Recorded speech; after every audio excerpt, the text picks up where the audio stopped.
छुअला पर मचवले बारू त हल्का हो। काहे हो खिया देबू? तनिका सा छुअला पर मचवले बारू त हल्का हो।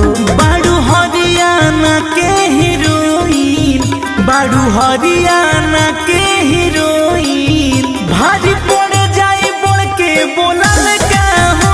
बारू हरियाणा के हीरोइन, भारी पड़ जाई बोल के बोलल का हो।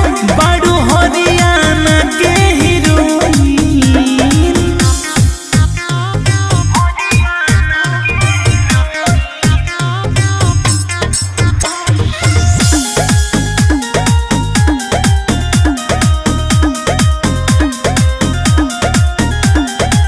केहू ना होला पवित्र हो, काला काम करे सभे भीतर हो। आजकल के लड़की नाचत बाड़ी, खुद स्टेजवे पपीकर हो। अरे पहले अपने अंदर एक बार झांक के देख लो। केहू ना होला पवित्र हो, काला काम करे सभे भीतर हो। आजकल के लड़की नाचत बाड़ी, खुद स्टेजवे पपीकर हो।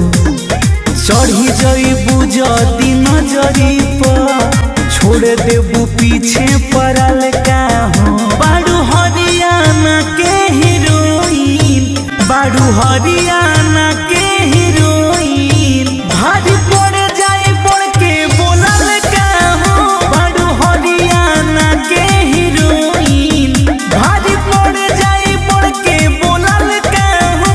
बारू हरियाणा के हीरोइन।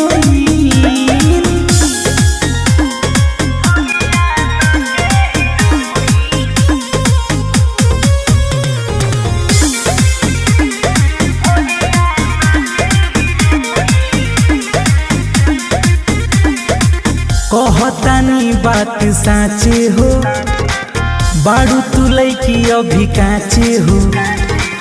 हमनी के शहर में आ जाला के हो, कबो नहीं उ त बाचे हो। अरे बच गई ढेर बा। कहतानी बात साचे हो, बारू तू लैकी अभी काचे हो। हमनी के शहर में आ जाला के हो, कबो नहीं उ त बाचे हो।